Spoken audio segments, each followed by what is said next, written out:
السلام عليكم ورحمة الله.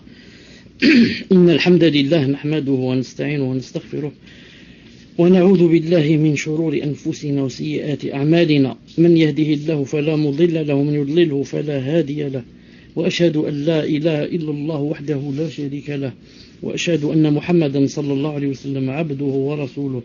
يا أيها الذين آمنوا اتقوا الله حق تقاته ولا تموتن إلا وأنتم مسلمون. يا أيها الناس اتقوا ربكم الذي خلقكم من نفس واحدة وخلق منها زوجها وبث منهما رجالا كثيرا ونساء، واتقوا الله الذي تساءلون به والأرحام إن الله كان عليكم رقيبا. يا أيها الذين آمنوا اتقوا الله وقولوا قولا سديدا يصلح لكم أعمالكم ويغفر لكم ذنوبكم، ومن يطع الله ورسوله فقد فاز فوزا عظيما.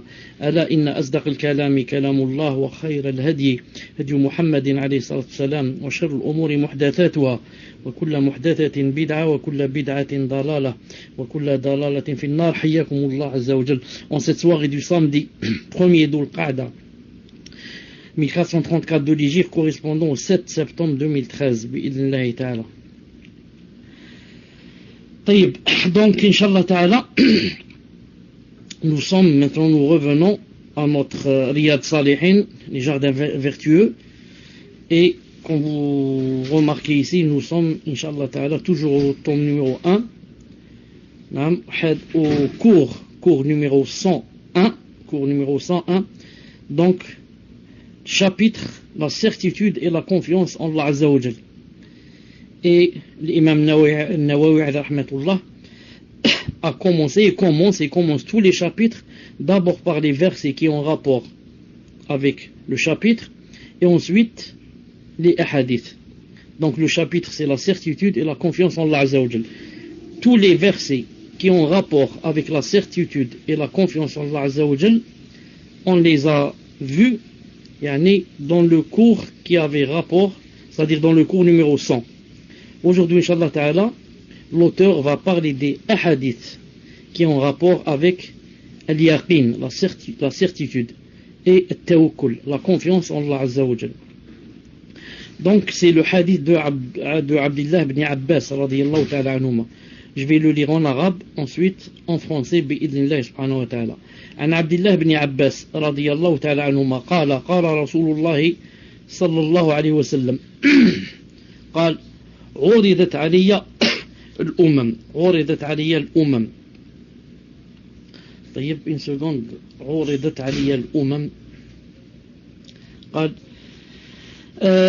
فرأيت النبي ومعه الرهيط، والنبي ومعه الرجل والرجلان، والنبي وليس معه أحد، إذ رفع لي سواد عظيم فظننت أنهم أمتي، فقيل لي هذا موسى وقومه، ولكن انظر إلى الأفق، فنظرت فإذا سواد عظيم، فقيل لي انظر إلى الأفق الآخر، فإذا سواد عظيم، فقيل لي هذه أمتك ومعهم 70,000 يدخلون الجنة بغير حساب ولا عذاب.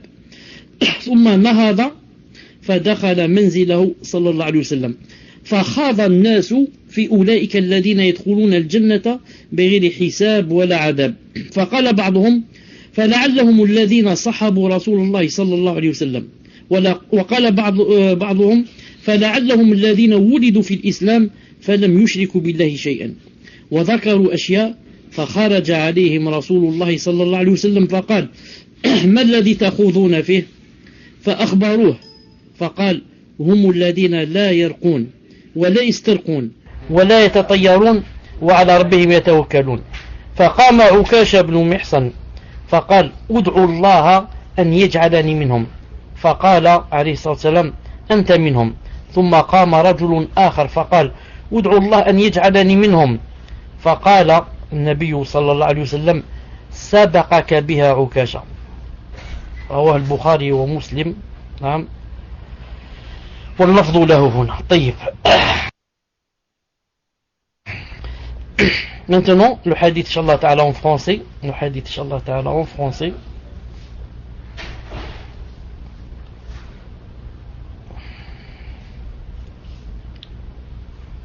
D'après Abdullah Abbas radiyallahu ta'ala anhu, que le prophète sallallahu alayhi wa sallam, ou plutôt Abdullah ibn Abbas a dit, radiyallahu ta'ala anhu. Attendez pour que le hadith ne monte pas. Je dois désactiver quelque chose pour que le hadith ne monte pas. Non. Une seconde.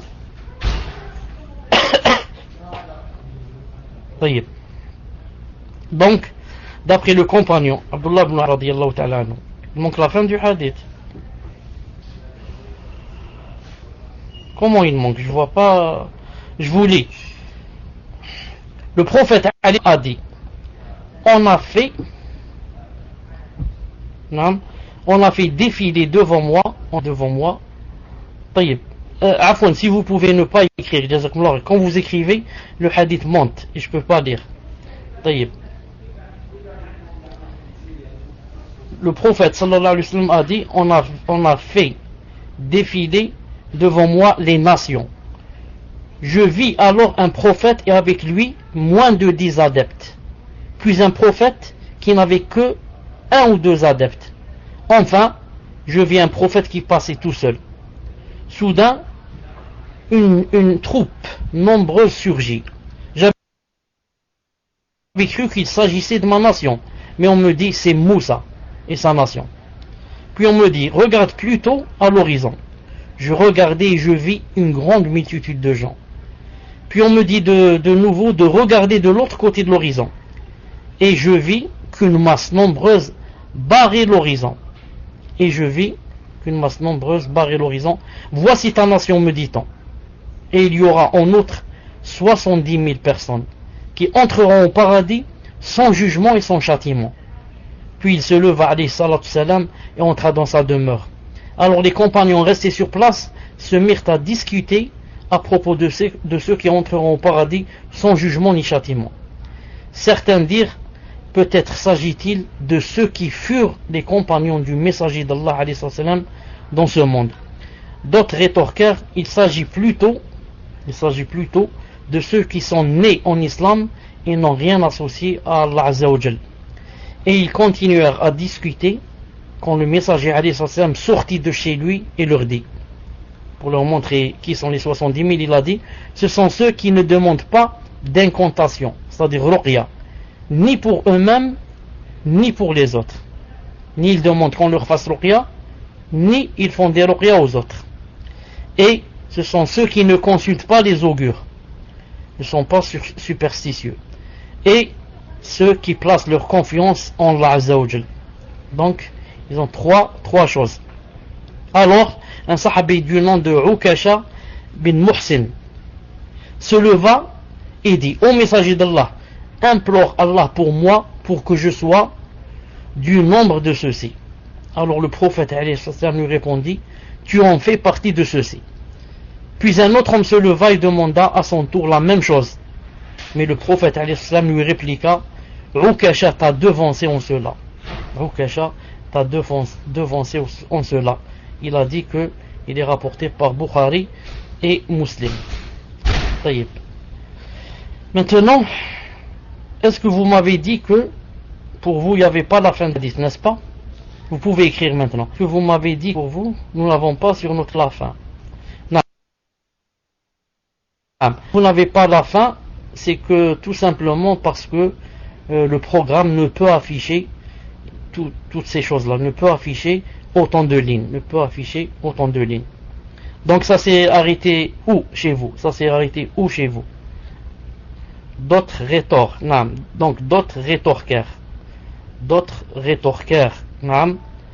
et dire, commencèrent à parler. Certains dirent ceci, certains dirent cela. Ce sont ceux qui n'ont pas associé, ce sont ceux qui ont vécu avec le prophète alayhi salam. Mais le prophète alayhi salam sortit et leur montra. Il a dit, ce sont ceux qui ne demandent pas de ruqya, ni pour eux-mêmes, ni pour les autres. Ils font pas aux autres. Et ce sont ceux qui ne consultent pas les augures. Ils ne sont pas superstitieux.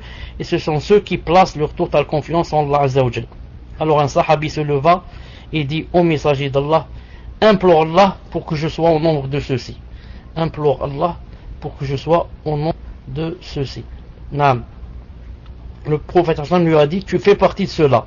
Alors un autre homme se leva et dit, implore pour moi, ya Rasulullah. Il a dit, alayhi salam, Ukasha t'a devancé en cette chose. Ukasha t'a devancé en cette. Taïb. Attendez, j'essaye de recopier la fin si je peux. Ça m'étonne, je vais voir si je peux. vous, musulmans, essayez de copier la fin, de la prendre du texte ici, de copier la fin si c'est possible, on va voir, Inch'Allah Ta'ala.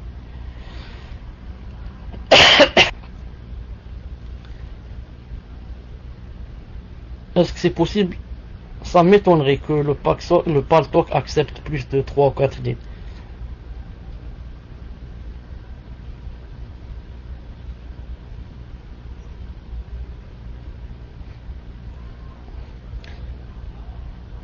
Et maintenant on voit nous, Inch'Allah Ta'ala.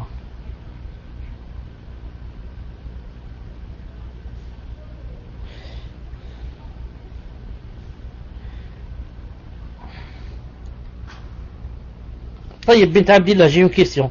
Est-ce que ça vient de ce que j'ai affiché moi?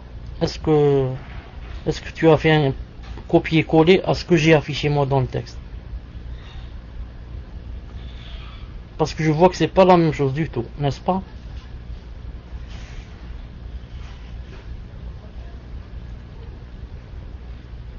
J'attends la réponse.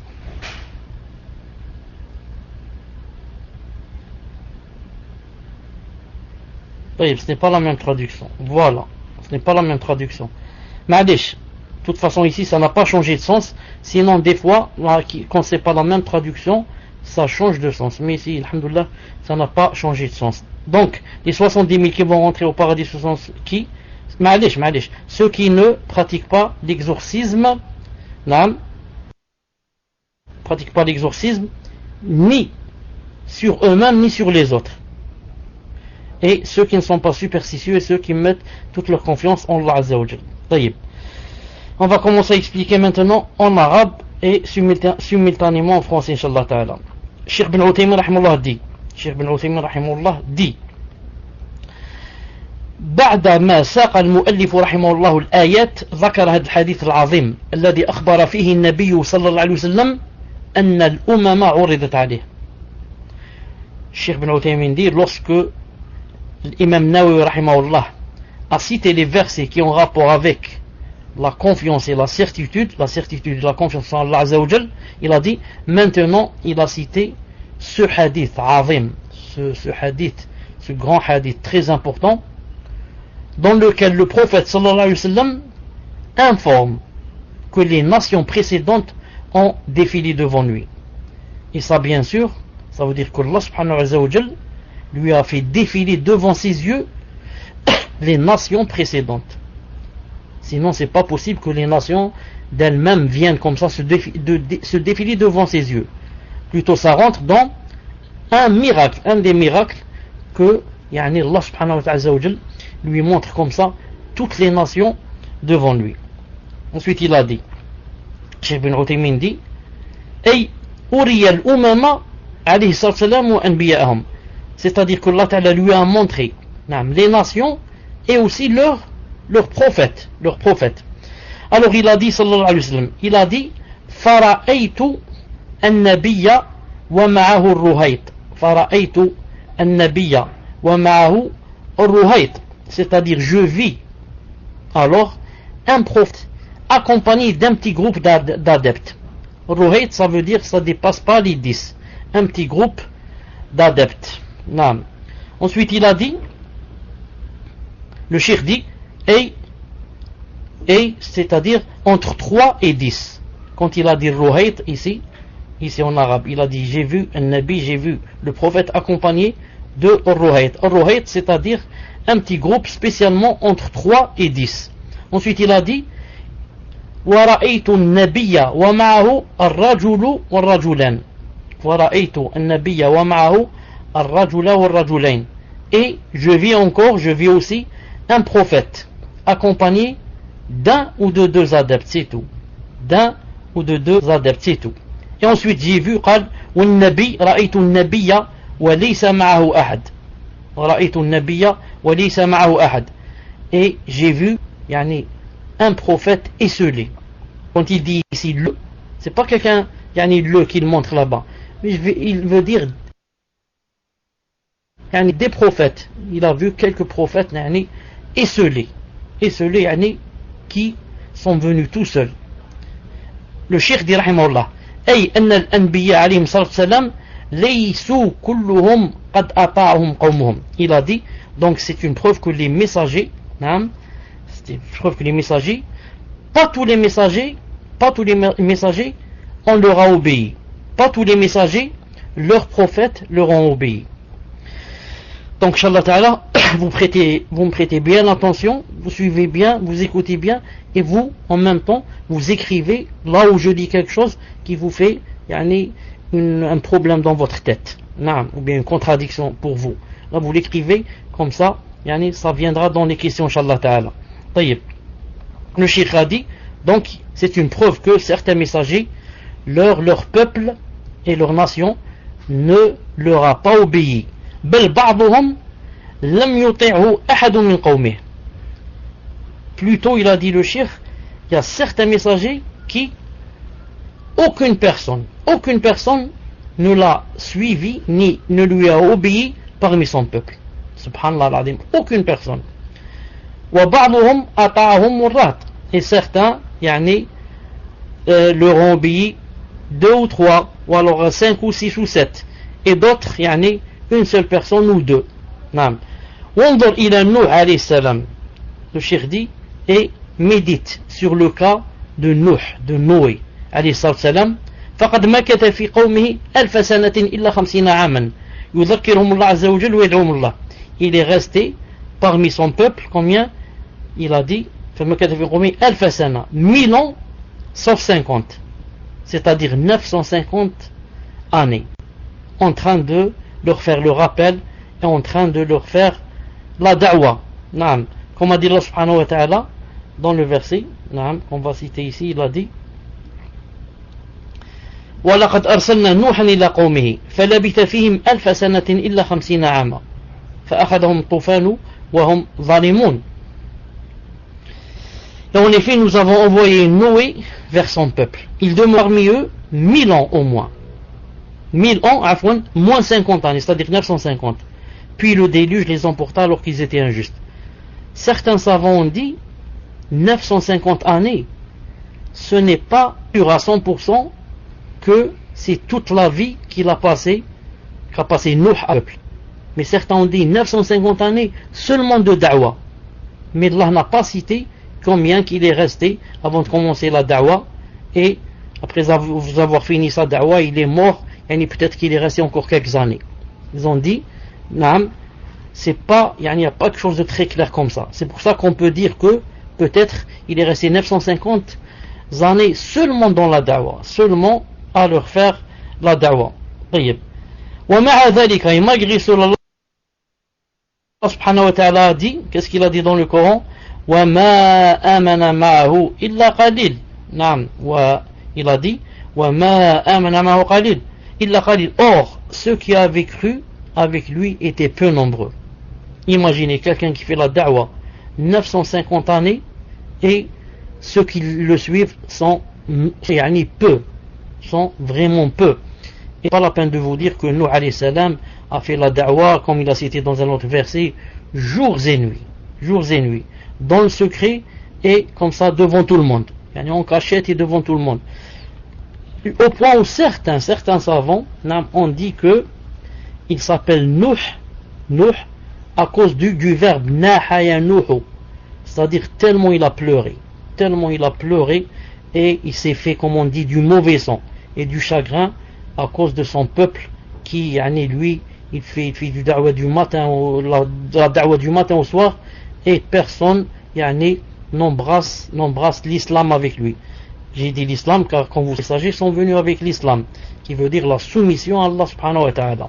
Donc, très peu qui lui ont obéi et ont embrassé l'islam.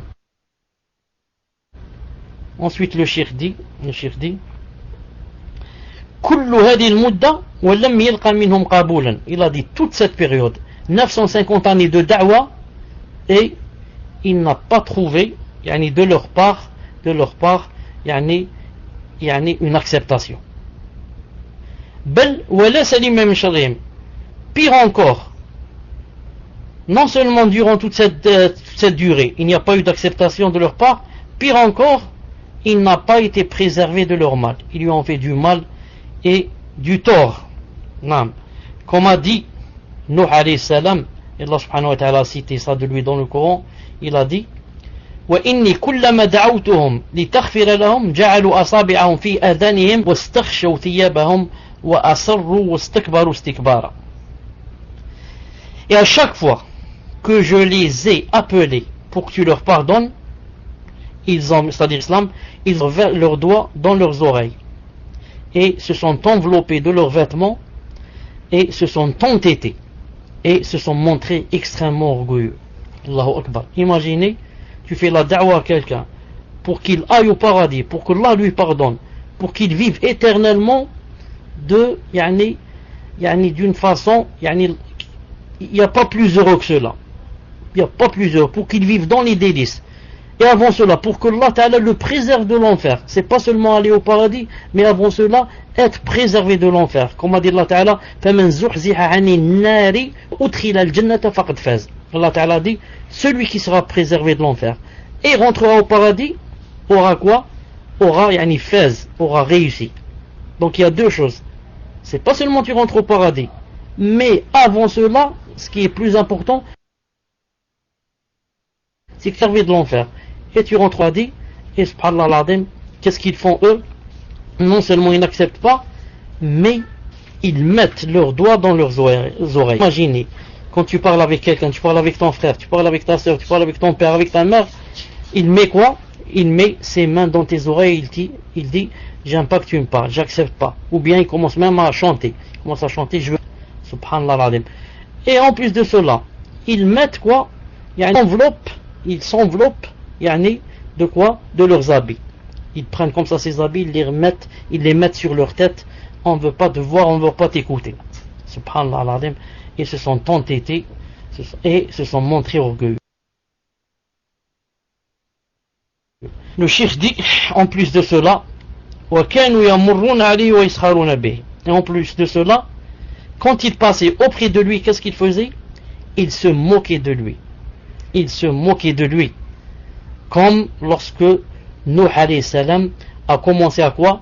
A commencé à fabriquer l'arche, qu'on appelle aussi, c'est-à-dire une barque.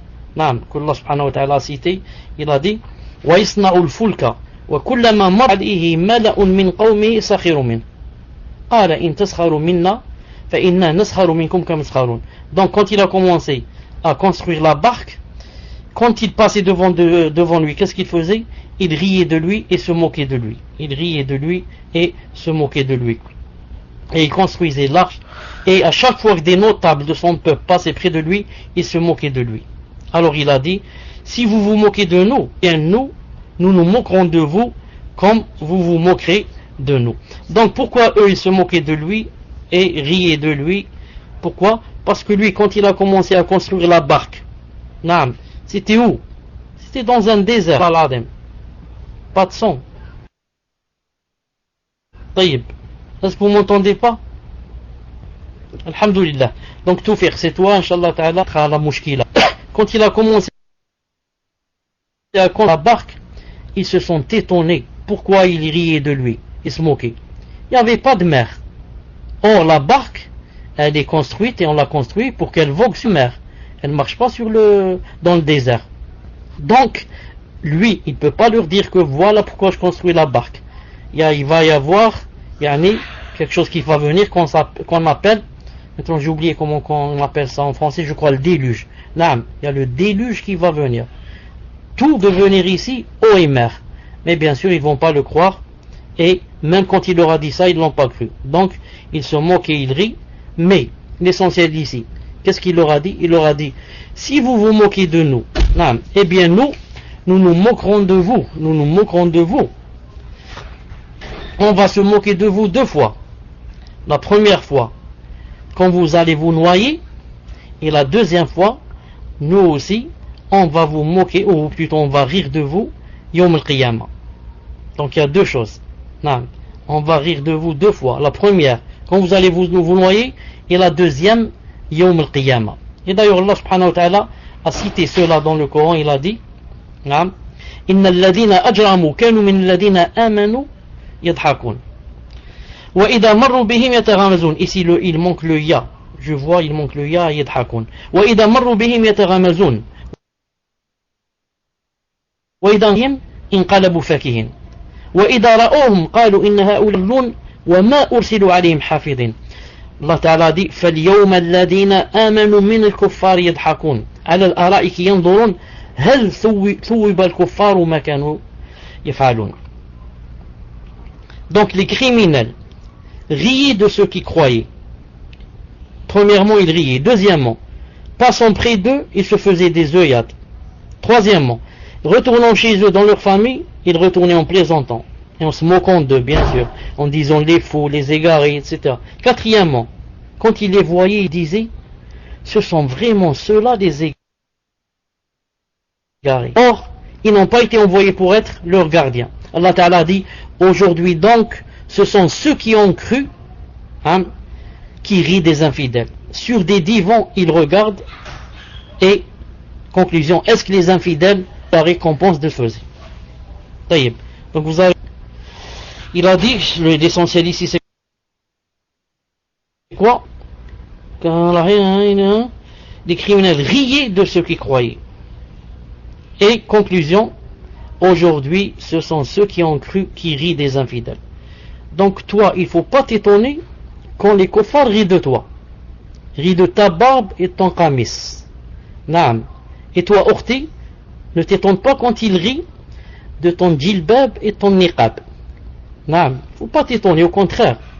S'il rit de toi, dis subhanallah al-azim. Donc c'est une preuve que le Coran est vraiment d'Allah Ta'ala. Car il a dit que ils vont rire de moi et que moi, yawm al-qiyamah, je vais rire d'eux. Donc, quand il rit de toi, dis en ton cœur, ris, naam, riez, naam, vous avez raison, d'ailleurs vous devez rire. Car Allah Ta'ala a cité ça dans le Coran.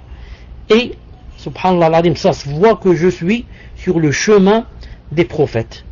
Les prophètes, on a ri d'eux, et moi on rit de moi. Alhamdulillah, quel ni'ma. Je suis sur le chemin des prophètes. Mais, dis-leur, si vous saviez que demain, quand Allah Ta'ala a dit aujourd'hui donc, ce sont ceux qui ont cru qui rient des infidèles. Demain, dans le paradis, c'est moi qui vais rire de vous. Et je vous rappellerai. Je vous rappellerai. Je vous dirai, vous riez, vous riez. Non, eh bien maintenant pleurez. Maintenant c'est moi qui ris. Allah Ta'ala a dit, sur les divans, ils regardent. Tu ris et tu regardes. En même temps tu regardes quoi? Qu'est-ce que ça veut dire tu regardes? Tu as été aveugle et maintenant Allah Ta'ala t'a donné la vue, tu regardes. Non, les savants disent tu regardes Allah subhanahu wa ta'ala. Alors que il regarde le feu. Il regarde le feu. Toi tu regardes Allah subhanahu wa ta'ala. Et maintenant, vous avez ri. Donc, est-ce que vous avez eu la récompense de ce que vous faisiez? Ensuite, le prophète a dit, Rufi Ali Sawad. J'ai vu quelque chose comme ça de noir. C'est-à-dire beaucoup de gens. J'ai cru que c'était ma nation. Parce qu'ils étaient nombreux. Mais on m'a dit, celui-là c'est Moussa, c'est Moïse et son peuple. Cheikh Ibn Uthaymin a dit,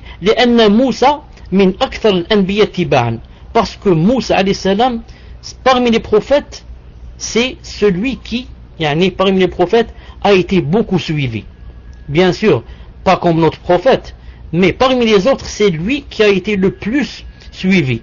Il a été envoyé fi Bani Israël, les enfants d'Israël. Wa anzalallahu alayhi Tawrat, Allah Ta'ala a descendu sur lui la Torah. La Torah qui est quoi? Ce livre-là, c'est la mère de tous les livres des enfants d'Israël. Comme vous savez que l'évangile c'est quoi? La plupart ce qu'il y a sur l'évangile ou dans l'évangile a été pris de la Torah. La Torah c'est la mère de tous les livres qui ont été envoyés aux enfants d'Israël, et bien sûr il y a beaucoup de livres qu'on ne connaît pas. Ensuite le prophète a dit, ثم قيل لي, alors ensuite on m'a dit, انظر, regarde, فنظرت إلى الأفق, j'ai vu à l'horizon, فإذا سواد عظيم, voilà que il y avait maintenant une grande masse noire. وفي لفظ, et dans une autre version, قد سد الأفق, qui barrait l'horizon. فقيل لي, انظر الأفق الثاني, on m'a dit, regarde le deuxième horizon. J'ai vu, فنظرت, فإذا سواد عظيم, une grande masse, نعم. فقيل لي هذه أمتك, on m'a dit, ceci c'est ta nation. Cheikh Ibn Uthaymin dit, le prophète sallallahu alayhi wa sallam, أكثر الأنبياء تباعا. Il n'y a pas quelqu'un, نعم, qui a été suivi plus que le prophète sallallahu alayhi wa sallam. لأنه منذ بعث إلى يوم القيامة والناس يتبعونه. Car depuis qu'il a été envoyé sallallahu alayhi wa sallam jusqu'à la fin du monde, نعم, les gens le suivront. C'est pour ça qu'il sera le plus suivi. Il a dit sallallahu alayhi wa sallam, فكان أكثر الأنبياء يعني تباعا. Il a dit قد ملأ أتباعه ما بين الأفقين. Il a dit ces adeptes, les adeptes du prophète alayhi salam, ont rempli entre ce qu'il y a entre les deux horizons. Il a dit ومعهم 70,000, et avec eux il y aura quoi, 70 000 qui rentreront au paradis بغير حساب ولا عذاب, sans jugement ni châtiment. نعم. Il a dit ensuite le Cheikh Ibn Uthaymin rahmallah, il a dit Allahumma ij'alna minhum. Il a fait une dua, il a dit ya Allah, faites de sorte qu'on soit parmi ces 70 000. Cheikh Ibn Uthaymin a dit وقد ورد أن مع كل واحد من 70,000 أيضا. Il a dit, et il y a un hadith qui dit que ces 70 000, chacun des 70 000 aura avec lui 70 000 autres. Moi je dis le hadith est authentique. On va le citer après que avec ces 70 000, avec chacun de ces 70 000, il y aura 70 000 autres. Et dans un autre hadith authentique, avec chacun de ces 1000, avec chaque 1000, il y aura 70 000. Et les deux hadiths sont authentiques. Ensuite, ثم نهض, le prophète sallallahu alayhi wa sallam s'est levé, فدخل منزله, il est rentré dans sa maison. Alors les gens ont commencé à discuter en polémiquant.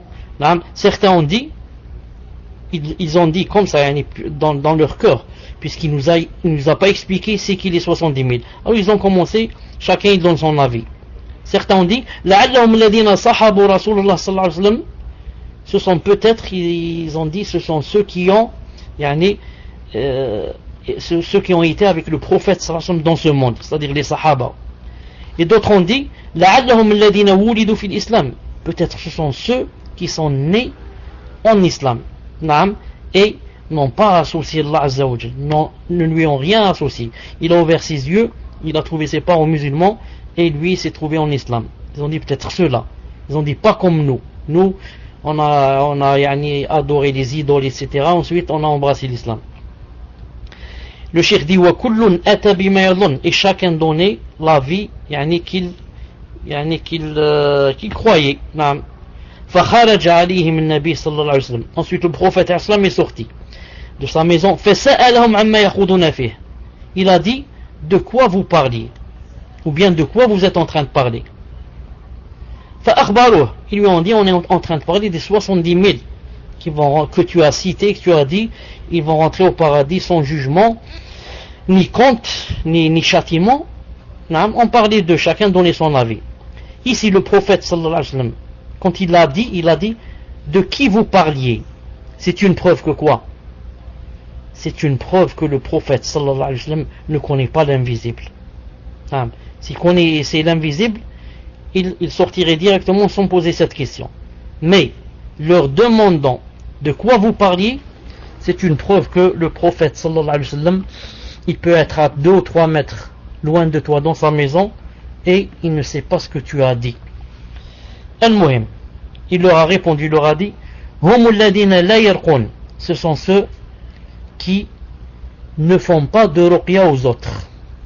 Non, ne font pas de ruqya aux autres. Si tu l'appelles, tu lui dis viens faire une ruqya, te dit non, je viens pas te faire ruqya. Il ne fait pas ruqya aux autres. ولا يسترقون, ni ne fait de ruqya lui-même, c'est-à-dire ni il appelle quelqu'un, il lui dit viens me faire une ruqya, je suis malade. ولا يتطيرون, et ceux qui ne sont pas superstitieux. وعلى ربهم يتوكلون, mais plutôt ils placent leur totale confiance en Allah Azza wa Jal. طيب, le cheikh dit هذا لفظ مسلم, ça c'est quoi? C'est la version de Muslim. Mais dommage c'est quoi? C'est que, même d'ailleurs le cheikh ici fait la remarque, dommage que yani, Muslim, quand il a ramené ce hadith, il n'a pas dit c'est la version de Muslim. Il a dit muttafaq alayh. Muttafaq alayh, c'est-à-dire rapporté par Bukhari et Muslim. C'est-à-dire les deux se sont mis d'accord sur ce hadith. Il a été rapporté d'un côté par Bukhari et d'un côté par Muslim. Et en arabe, quand on dit muttafaq alayh et on ne dit pas rapporté par Bukhari ou Muslim, il y a une différence. Si on dit rapporté par Bukhari ou Muslim, ça veut dire quoi? Ça veut dire il a été rapporté par Bukhari et il a été rapporté par Muslim, c'est tout. Mais si on dit muttafaq alayh, si on dit les deux se sont mis d'accord sur ce hadith, ça veut dire quoi? Ça veut dire qu'il y a quelque chose de plus. C'est quoi? Ça veut dire qu'il a été rapporté par le même rapporteur, le même sahabi. Je sais pas si vous avez compris. Pour donner un exemple, ce hadith qu'on vient de citer ici. Si on dit il a été rapporté par Bukhari ou Muslim, donc c'est possible que Bukhari l'a rapporté, a rapporté ce hadith du biais de Abu Huraira, et Muslim l'a rapporté du biais de Omar ibn Khattab. Vous avez compris? Ou bien Bukhari l'a rapporté par le biais par exemple de Mu'adh ibn Jabal, et Bukhari ou Muslim l'a rapporté du biais de par exemple Sa'd ibn Ubada. C'est un exemple, mais c'est le même hadith, mais il a été rapporté par deux sahabis par exemple différents. Mais si on dit muttafaq alayh, si on dit ils se sont mis d'accord les deux, ça veut dire que les deux l'ont rapporté par seulement Abu Huraira, ou bien les deux l'ont rapporté par Omar ibn Khattab, et comme ça. Ça veut dire qu'ils se sont mis d'accord sur qui? Sur la personne, le sahabi qui l'a rapporté, c'est le même sahabi. Al-Muhim. Ici, le Nawawi rahimahullah n'a pas dit que c'est ici la version de Muslim. C'est la version de Muslim, c'est lui qui a rapporté cette version. Et qu'est-ce qu'il a dit ici? Il a dit la yarqun. La yarqun. Naam. Cheikh rahimahullah, la yarqun, ça veut dire ils font pas la ruqya aux autres. Cheikh Ibn Uthaymin dit, naam, كان ينبغي أن يبين أن هذا اللفظ لمسلم فقط. Il a dit Nawawi rahimahullah aurait dû montrer que ici c'est la version de Muslim, pas la version de Bukhari, parce que Muslim a dit quoi? A dit la yarqun, a dit que dans sa version qu'il a citée, il a dit que les 70 000 qui vont rentrer au paradis, qu'est-ce qu'ils ont? Ils font pas la ruqya aux autres. Naam, Cheikh Ibn Uthaymin dit cette phrase-là, la yarqun, est fausse. ولا تصح عن النبي صلى الله عليه وسلم, et le prophète ne l'a pas dit sallallahu alayhi wa sallam.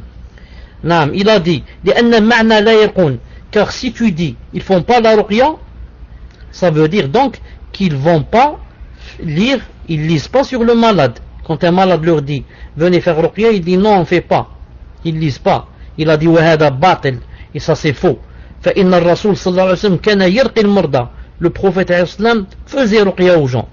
Naam, et des hadiths comme un hadith sahih, il est passé devant une ville comme ça, ou un village, il a trouvé une femme avec un enfant, en train de pleurer. Il lui a dit ya Rasulallah, c'est-à-dire dans ce sens il n'arrête pas de pleurer. Il a dit donne-le-moi. Il lui a ouvert sa bouche, il a craché dessus, il a dit ukhruj, sors adouallah, sors ennemi d'Allah, c'est moi Rasulallah. Et à l'instant même le djinn qui était dans le bébé est sorti, et il lui a rendu le bébé intact, masha'Allah, guéri à la seconde même. Donc le prophète alayhi salam a fait ruqya ici. Donc Muslim, quand il a dit que les 70 000, parmi les 70 000, pour être parmi les 70 000, on ne fait pas ruqya aux gens, il s'est trompé dans cette phrase. Naam, il fallait dire quoi? Il fallait dire la istarqun, il demande pas ruqya. ils ne demandent pas aux gens qu'on vienne leur faire une ruqya. Ils ne font pas ruqya aux autres. Ensuite, le cheikh dit, le cheikh dit, quand tu lis sur quelqu'un, tu as fait quoi? Tu as fait quelque chose de bien, une bienfaisance. Alors comment se fait-il que maintenant, si tu fais une bienfaisance, ça va être la cause pour rentrer au paradis? Si tu ne fais pas une bienfaisance, parce qu'il a dit, on ne font pas la ruqya. Il a dit, comment se fait-il? Si tu ne fais pas quelque chose de bien, ça va être un sabab pour rentrer au paradis sans jugement ni châtiment. Il a dit, al-muhim, cette phrase-là, la yarqun, est fausse dans le hadith de Muslim. C'est pour cela, moi, j'ajoute ici une faïda très vite comme ça. Vous savez que après le Coran, le livre le plus authentique, comment il s'appelle? Il s'appelle Bukhari. Et après Bukhari, le livre le plus authentique s'appelle Muslim. Sahih Muslim. Mais certains savants ont préféré Muslim à Bukhari. Surtout dans la façon des chapitres, de la façon comment ils ont été classifiés, etc. Non, pas dans la véracité, mais surtout dans la classification, la disposition des hadiths. Certains, surtout du Maghreb. Non, on dit que Muslim prévalait sur Bukhari. Mais l'avis le plus juste, Inch'Allah Ta'ala, c'est le Bukhari qui prévaut sur Muslim, surtout sur les conditions de Bukhari, car le Bukhari, parmi ses conditions, c'est que chaque rapporteur doit avoir rencontré celui qui lui rapporte. Non. Alors que Muslim, non. Muslim, parmi ses conditions, c'est seulement que le rapporteur a vécu pendant la période de l'autre rapporteur, c'est tout, même s'il ne l'a pas rencontré. Bukhari, non, il dit il faut que chaque rapporteur rencontre l'autre. Ce que je voulais dire, c'est que Muslim, malgré que c'est le troisième livre, ou disons le deuxième, il y a Bukhari à lui, malgré que c'est le deuxième livre, le plus véridique, malgré cela, il contient au moins 5 hadiths faibles. Au moins 5 hadiths faibles, entre autres celui-là. Celui-là, pourquoi? Il a dit la yarqun, il a dit les 70 000, parmi eux, pour être des 70 000, il ne faut pas faire de ruqya aux autres. Alors que le vrai, c'est ce qu'a dit le Bukhari. Le Bukhari n'a pas dit la yarqun, il a dit la istarqun. Ne demande pas la ruqya et ne font pas la ruqya. Car celui qui fait la ruqya, il a des récompenses s'il fait ça, fisabilillah. Comment se fait-il que c'est interdit qu'il fasse la ruqya? Al-Muhim. J'ai dit au moins 5 hadiths. Ces 5 hadiths, moi je les ai écrits une fois, mais ils sont quelque part dans je sais où ils sont, dans des pages comme ça que j'ai cachées. Donc pour aller chercher c'est quoi les 5 hadiths, je ne l'ai pas fait, mais je peux vous dire de ma tête que je me rappelle de 2 ou 3 ou peut-être 4. Donc celui-là, le premier, où il dit l'ayrqun, qui est faible. Il est faible ici, il est chèvre, car la faiblesse du hadith, ça dépend. Pour un hadith faible, c'est au moins 17 ou 18 sortes. Comme ici le shadh. Shadh, ça veut dire que il a contrarié quelqu'un de plus fort que lui. Naam. An yukhalif as-thiqa man huwa awthaq minhu. Il a contrarié le Bukhari. Le Bukhari est plus fiable que lui. Et des fois ça peut être faible parce que c'est maqtu', ou bien munqati', ou bien mursal, ou bien mu'adal, ou bien munkar, et comme ça il y a au moins 17 sortes pour dire qu'un hadith est faible. Donc ici, pourquoi ce hadith est faible? Pour avoir quoi? Pour avoir contrarié plus fiable que lui. On dit de lui, c'est un hadith shadh. Al-Muhim, je disais ce hadith il est faible. Et le hadith très connu où le prophète alayhi salam, quand il parlait de 7 personnes qui vont être ombragées yawm al-qiyamah, sous l'ombre de il n'y aura donc que l'ombre d'Allah Azza wa Jal. Qu'est-ce qu'il a dit au 6e ou au 7e? Qu'est-ce qu'il a dit? Et une personne qui va faire l'aumône, qui va cacher cela au point où sa main gauche ne verra pas ce qu'a donné sa main droite. Comme ça dit le Bukhari. Muslim, qu'est-ce qu'il a dit? Muslim a renversé. Il a dit une personne, les 7 qui vont ombrager Allah, une personne qui va faire l'aumône est tellement cachée que sa main droite ne verra pas ce qu'a donné sa main gauche. Il a dit le contraire. Les savants dit donc shadh, il a contredit plus fort que lui le Bukhari. Bukhari a dit, c'est sa main droite qui donne et sa main gauche qui ne sait pas. Muslim a dit, c'est sa main gauche qui donne, sa main droite qui ne sait pas. Ils ont dit donc c'est faible. Nous on prend de Bukhari, c'est sa main droite qui donne. D'ailleurs il y a des hadiths authentiques qui disent quoi? Que le musulman donne avec la droite et prend avec la droite. Comment ici musulman il dit il donne avec la gauche? El-Mouhem, ça c'est le deuxième hadith. Le troisième hadith, où quand Muslim a cité la salat du prophète sallallahu alayhi wa sallam, la salat de Koussouf et Khoussouf, il a dit que il faisait 3 roukoua, 3 fois, yani, il s'incline et il se lève, il s'incline et se lève, il s'incline et se lève. Alors que Bukhari et les autres ont dit, il s'incline 2 fois, pas 3 fois. Ils ont dit donc, ce qu'a dit Muslim ici, est chèvre, il a contredit plus fort que lui, c'est hadith faible. Le quatrième hadith qui est faible dans Sahih Muslim, où Muslim a dit que quand il parlait que Allah Ta'ala avait créé les cieux et la terre, il a commencé par samedi. Il a dit samedi, Allah a créé par exemple le ciel. Dimanche, il a créé la terre. Et comme ça, la mer. Lundi. Ils ont dit, donc si on va compter, on va trouver, et on sait que, quand est-ce qu'Allah Ta'ala a terminé la création? C'est quand il a terminé par Adam alayhi salam. C'est quel jour? C'est vendredi. Ça, c'est vendredi, la dernière heure. C'est pour ça que c'est là-bas que si vous faites des doigts assez exaucés, c'est quand? C'est la dernière heure entre l'Asr et le Maghrib. C'est là-bas que Allah Ta'ala a terminé la création en créant Adam alayhi salam. Donc Adam a été créé un vendredi. Et Allah Ta'ala a créé le monde en combien de jours? En 6 jours. Donc venez, on revient marche arrière de 6 jours. Donc vendredi, il a créé Adam. Ensuite jeudi, 2e jour. Ensuite mercredi, 3e jour. Mardi, 4e jour. Lundi, 5e jour. Dimanche, 6e jour. Donc c'est impossible que Allah Ta'ala ait créé quelque chose le samedi. S'il a créé samedi, ça veut dire qu'il a créé le monde dans 7 jours. Donc voilà un 4e hadith dans Sahih Muslim et subhanallah l'azim qui est daif. Le 5e hadith, je ne me rappelle pas de lui. Si j'ai le temps, inshallah ta'ala, je vois dans mes notes, le prochain cours, inshallah ta'ala, je vous le dirai. Al-Muhim. Al-Sawab, donc le vrai c'est quoi? C'est de dire, parmi les 70 000 qui vont rentrer au paradis, qu'est-ce qu'ils font? Ils ne font pas, yani, ne demandent pas. Qu'est-ce qu'il dit ici? Les chrétiens disent aussi 7 jours. Non, les chrétiens ils peuvent dire même 8 jours. Non, les chrétiens, yani, Allah yahdi, on leur demande que Allah Ta'ala les guide. Al-Muhim.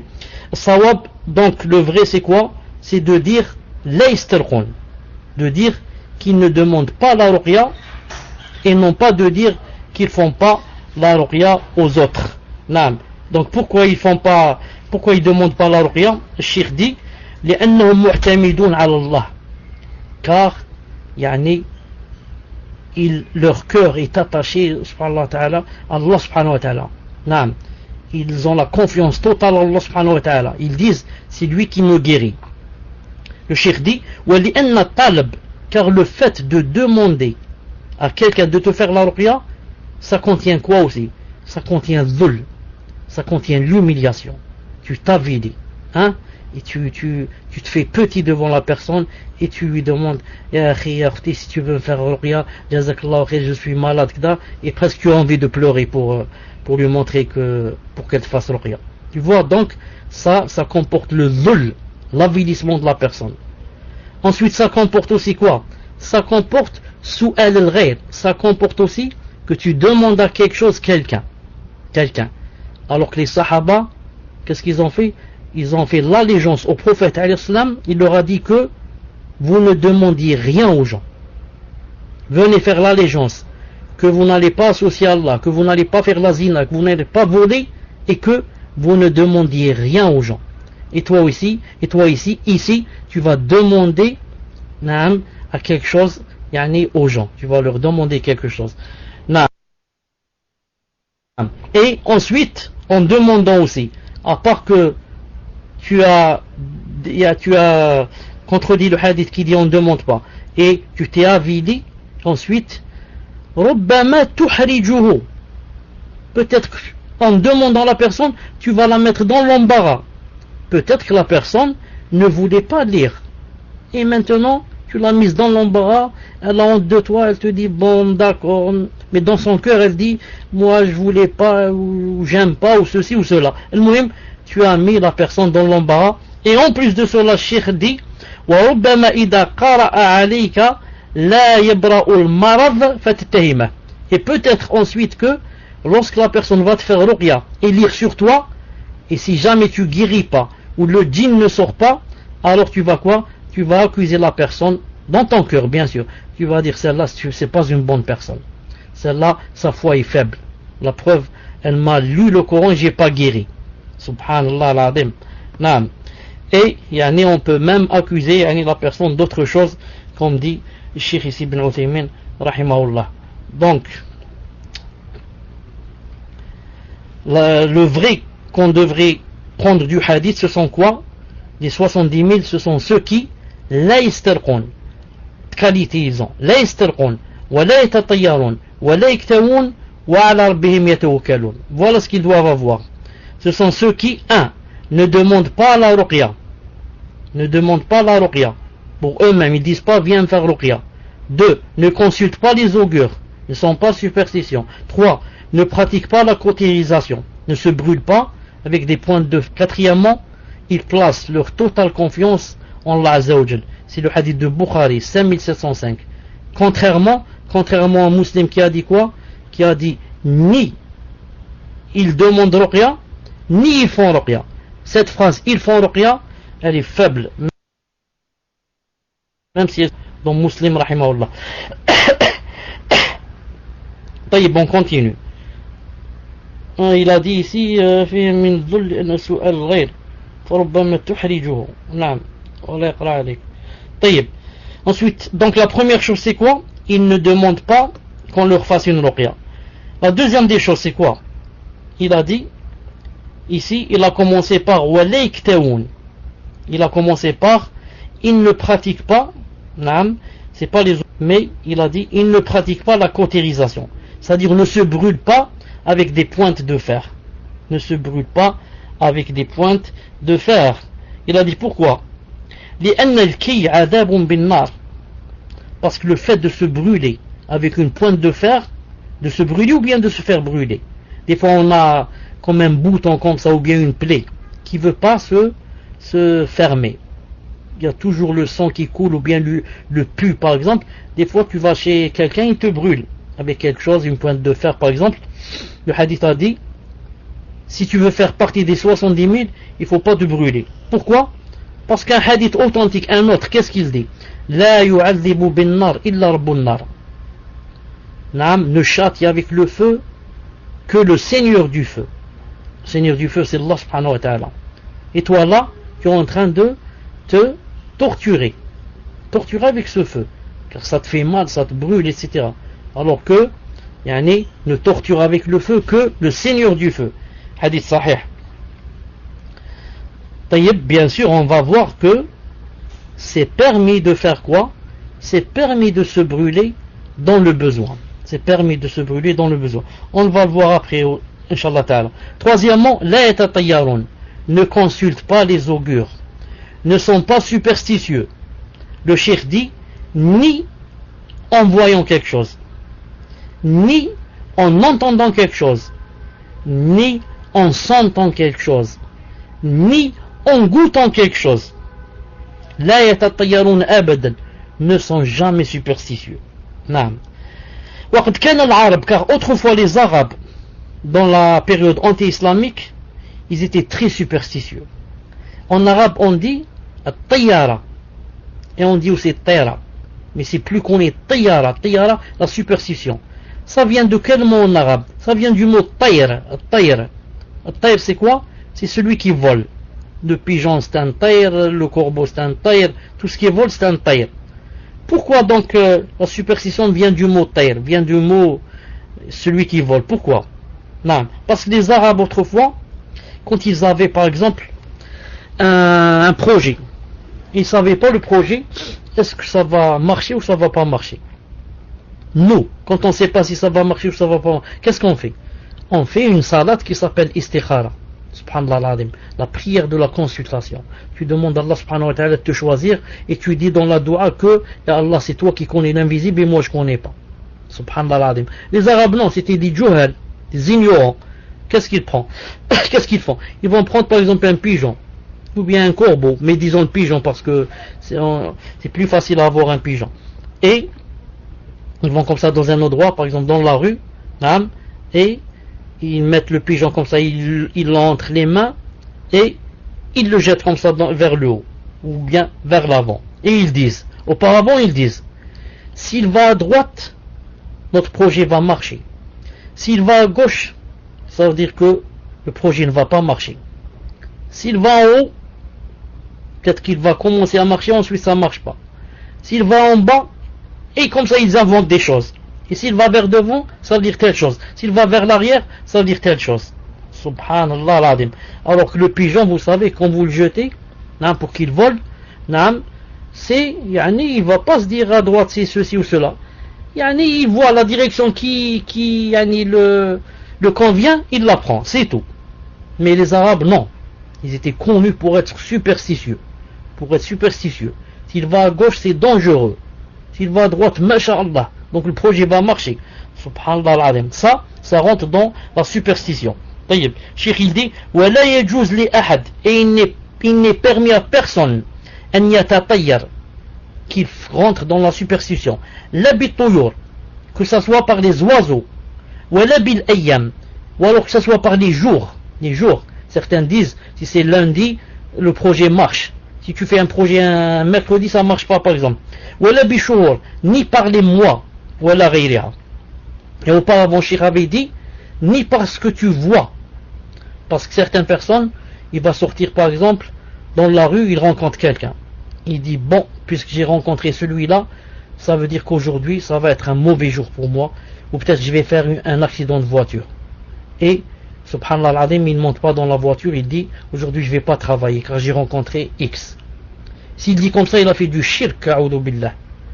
Et certains, quand il voit une chose à la maison, il voit par exemple une araignée, ou bien une araignée noire, ou bien rouge, ou bien je ne sais pas, d'après ce qu'on lui a appris. Il dit donc, il va m'arriver quelque chose de mal. Naam. Et il a peur. Ça c'est du shirk. Et des fois, c'est aussi dans le contraire. Il voit quelque chose, par exemple, c'est pas un papillon qui tourne sur sa tête. Il dit, ah bah, masha'Allah, le papillon est là. Donc aujourd'hui c'est un jour heureux. Aujourd'hui, si je vais passer un examen, je vais l'avoir. Si je vais au travail, on va peut-être m'échelonner. Je vais monter, on va m'ajouter dans la paye. Et comme ça. Aujourd'hui je vais faire une bonne rentrée d'argent. S'il est commerçant. Pourquoi? Parce qu'il y a un oiseau qui est passé sur sa tête, ou un papillon, je ne sais pas quoi. D'autres, je vous raconte ce qu'il y a chez nous. Peut-être chez vous, vous avez d'autres superstitions. Là, chez nous, je me rappelle, voilà, c'est ce que j'allais dire. Ou bien ma main me gratte beaucoup d'argent. C'est pas seulement ma main. Si c'est ma main droite chez nous en Algérie, c'est l'argent qui va rentrer. Si c'est la main gauche qui te gratte, c'est l'argent qui va sortir. On avait aussi autre. Les yeux. Des fois ton œil, il commence à bouger tout seul. Il commence à trembler tout seul. Si c'est la droite, masha'Allah, tu vas voir aujourd'hui, tu n'as pas vu depuis longtemps. Si c'est la gauche, tu vas voir quelque chose de pas bien et tu vas pleurer. Et subhanallah, les gens qui croient en Allah, ils vont avoir peur toute la journée. Si jamais son œil gauche va trembler, il va faire du mauvais sang. Lorsqu'on voit un roux, il faut se gratter. Allah alam. Chez nous, il n'y a pas les roux, il y a seulement les cheveux noirs. Donc, il n'y a pas ça chez nous en Algérie. Al-Muhim. Allah, comme aujourd'hui, que on va quand chez elle, je rentrer. À chaque fois que j'arrivais, le premier jour, et que j'allais l'embrasser, elle me disait, subhanallah al-azim, mon œil droit n'a cessé de bouger aujourd'hui, de trembler. N'a cessé de trembler. Je savais que tu allais venir ou bien que quelqu'un allait venir. Elle me disait, mon œil droit n'a pas arrêté de bouger. Non. Et certains disent aussi, quand tu jettes par exemple comme ça, tu jettes tes souliers par terre, ou bien tu les as enlevés, en train de les enlever avec tes pieds, ensuite il y a un soulier qui va monter sur l'autre. Un soulier qui va monter sur l'autre. On me disait, quand j'étais jeune, on m'apprenait la aqidah, masha'Allah, on me disait donc que tu vas voyager aujourd'hui. Enfin, pas aujourd'hui. C'est un signe d'un voyage. Tu vas voyager bientôt. Parce que, comme le soulier est monté sur l'autre, donc tu vas monter dans la voiture, ou l'avion, ou le train, ou je ne sais pas quoi. Voilà, ça aussi, barakallahu fik. Voilà ce qu'on a en Algérie. Il ne faut pas manger dans une marmite. Sinon, le jour de ton mariage, il va pleuvoir et ce sera noir. Donc, quand tu es célibataire, évite de manger dans la marmite. Naam. Moi, je pense que j'ai dû éviter ça, c'est sûr. Naam. Il faut éviter, sinon ton mariage, ça va être mouchkila. Au lieu que ça soit le soleil, masha'Allah, pour les invités, etc., c'est la pluie et la neige. Tout le monde va se cacher. Ou quand tu vois quelqu'un le matin, tu dis je vais passer le... Naam, je dis cité. Tu vois une personne, ou bien un chat noir, ou bien tu dis aujourd'hui c'est une très mauvaise journée. On revient au shirk, tout ça, c'est quoi? C'est la superstition, c'est le shirk. Si tu penses des choses pareilles, ça veut dire que tu as perdu ta place, tu ne fais plus partie des 70 000 qui vont rentrer sans châtiment ni jugement, puisse Allah subhanahu wa ta'ala faire qu'on soit deux. Si quelqu'un dit, oui, moi je l'ai fait autrefois, je ne savais pas, on va dire, alhamdoulilah, tu l'as fait quand tu étais jahl, tu étais ignorant et ignorante. Et Allah ta'ala ne châtie pas quelqu'un ou ne lui enlève pas un bienfait à cause de son ignorance. Mais maintenant que tu as appris, attention que tu le fasses.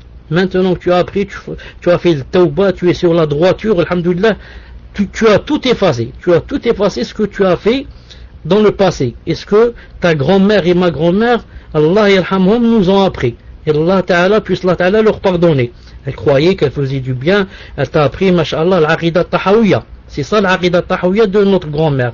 Qu'elle te dise, attention, l'œil droit s'il bouge, ça veut dire que tu vas avoir quelque chose de bien, et l'œil gauche tu vas pleurer. Voilà l'aqidah tahawiyya et l'wasitiyya de nos grand-mères. Allah yarhamhum, Allah yarhamhum, Allah yarhamhum. Et Cheikh dit, et les Arabes étaient connus qu'ils avaient la superstition du mois aussi. Du mois de quoi? Du mois de Shawwal. Il dit si jamais quelqu'un se marie pendant le mois de Shawwal, son mariage ne va pas réussir. Et Aïcha radiyallahu ta'ala anha, qu'est-ce qu'elle leur disait? Elle leur disait Subhanallah, inna nabiyya sallallahu alayhi wa sallam tazawwajani fi Shawwal. Subhanallah. Je vous entends dire que celui qui se marie pendant le mois de Shawwal, son mariage ne va pas réussir. Alors apprenez que le prophète sallallahu alayhi wa sallam m'a épousé pendant le mois de Shawwal. Naam. Et là ça me rappelle quoi? Ça me rappelle que c'est très connu chez vous là-bas. Voilà quelque chose que vous m'avez pas fait rappeler, qui est très connu chez vous. Quoi? Le 13. Il te dit attention, le 13, le 13e jour du mois. Attention. Ou le 13 mars, je ne sais pas, mais c'est très connu le 13. Il te dit attention, le 13, naam, ça porte malheur. Comme ça ils disent. Le 13, ça porte malheur. Naam. Vendredi 13, barakallahu fik, naam. Vendredi, ça tombe le 13, alors il ne faut pas sortir de la maison. Pourquoi? Il va arriver des malheurs et c'est très grave. Vous voyez le coffre et le djel, qu'est-ce qu'il fait? Le coffre et le djel. Maintenant, c'est le vendredi qui commande. C'est pas Allah Ta'ala qui a écrit des choses sur la tablette préservée. Non, c'est le vendredi qui commande. Si le vendredi tombe le 13, c'est lui qui commande et ça va te faire des mashakil.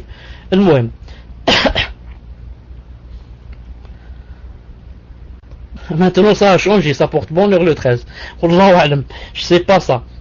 Sans parler, bien sûr, sans parler des choses, hein. J'ai oublié de vous parler des choses, comme par exemple, je te dis ce talisman, par exemple, il porte bonheur.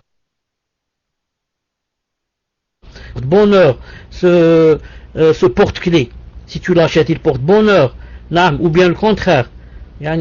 Si tu mets telle ou telle chose, ça porte malheur. Tout ça, ça rentre dans le shirk. Tout ça, ça rentre dans le shirk. Subhanallah al-Azim. Et maintenant même ce qu'on a aussi en Algérie, Subhanallah al-Azim, ils disent que la femme qui à chaque fois quand elle accouche, son bébé meurt. Son bébé meurt. Qu'est-ce qu'ils lui font ici en Algérie? Ils lui mettent une boucle d'oreille. Une boucle d'oreille, on l'appelle l'Ayyasha. L'Ayyasha, c'est-à-dire en français, celle qui te fait vivre. Et subhanallah al-Azim, ils vont croire que, moi j'ai vu plusieurs personnes avec l'Ayyasha, avec cette chose cette boucle d'oreille, surtout quand tu vois un homme, âgé, subhanallah al-Azim, il a 40 ans, 50 ans avec des enfants, et il a toujours la boucle d'oreille sur son oreille droite, qui veut dire, Allah al-Musta'an, ça, qui veut dire que, s'il l'enlève, il va mourir. Comme ça il croit. Et peut-être qu'il mourra. Peut-être que, Allah lui enlève, ça peut-être la tension qui va monter, il risque de faire une crise cardiaque, il meurt. Subhanallah al-Azim. C'en est plein, voilà, yesh. Et voilà, la main, ce qu'on appelle la main de Fatma, te dit que celle-là, ça, des pneus. Chez nous en Algérie, tu trouves, les villas, quand ils commencent à construire les villas, ils mettent des pneus. Ils mettent des pneus sur la terrasse comme ça. Pourquoi? Il te dit ça pousse le mauvais œil. Et d'autres mettent ce qu'on appelle le cactus. Le cactus. Il dit ça pousse le mauvais œil aussi. Je disais, même les prénoms, je connais une femme qui, à chaque fois, Allah Ta'ala lui donnait des enfants, il mourait à bas âge. Ensuite, quand quelqu'un, le dernier qu'elle a eu, on lui a dit, je sais pas qui lui a montré une aqidah spéciale, on lui a dit, il faut l'appeler par un mauvais prénom, comme ça il va vivre. Donc, je connais une femme qui a appelé son fils, bon, le mot que je vais dire pour vous, ça va rien dire parce que peut-être vous connaissez pas bien l'arabe. En algérien, ce mot, elle a appelé son fils comme ça, le khamj. Le khamj, ça veut dire le pourri. Voilà, le pourri, on dit, là, ça veut dire, elle est devenue pourrie, ou bien la banane. Eh bien, je connais une femme, quand je le rencontre, il s'appelle le pourri, le khamj. Pourquoi? Comme ça, si tu dis khamj, il est le frappé de mauvais œil. Miskin, c'est un khamj, celui-là c'est un pourri, donc il va vivre. Et il est vivant jusqu'à présent. Et je suis sûr, si tu vas lui, quel est ta...